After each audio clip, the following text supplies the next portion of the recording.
ವಂಶಿ ಅವ್ರನ್ನ ಮದ್ವೆ ಆಗೋ ಹುಡುಗಿ ಪುಣ್ಯ ಮಾಡಿರ್ತಾಳೆ. ಹೌದೌದು, ರಂಗ್ ಕಾಣಿಸಿದ ತಕ್ಷಣ ರಂಗೋಲಿ ಹಾಕೋದಿಕ್ಕೆ ಈ ಗೋಲಿ ಆಡೋ ಹುಡುಗರೆಲ್ಲ ಬಂದ್ಬಿಡ್ತಾರೆ. ಸಾಹೇಬ್ರೆ, ನಿಮ್ಗೆ ಗೋಲಿ ಆಡೋದಕ್ ಬರುತ್ತಾ? ಗೋಲಿ ನೋಡಕ್ ಬರುತ್ತೆ, ಲಗೋರಿ ನೋಡಕ್ ಬರುತ್ತೆ. ಸಾಹೇಬ್ರೆ, ಇದೇ ತರ ವಂಶಿ ಅವ್ರು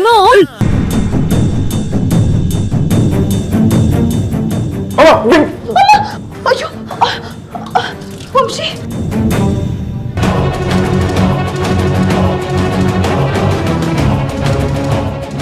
ಅದು ಫೋನ್ ಬಂತು, ಫ್ರೆಂಡ್ ಫೋನ್ ಮಾಡಿದ್ಲು. ಹುಷಾರಮ್ಮ ಕಣೋ. ಏನಾಯ್ತಮ್ಮ? ಅದು ನಾನು ಫ್ರೆಂಡ್ ಜೊತೆ ಮಾತಾಡ್ತಿದ್ದೆ ಕಣೋ, ಸೀರೆ ಬೆಂಕಿ ಸುಟ್ಟು ಹೋಗ್ತಿತ್ತು. ಅಮ್ಮ ಅಷ್ಟಲ್ಲಿ ವಂಶಿ ಕುಡಿಲಿ. ಫೋನ್ ಯಾರು ಯೂಸ್ ಮಾಡ್ತಾರ ಕಿಚನ್ ಅಲ್ಲಿ?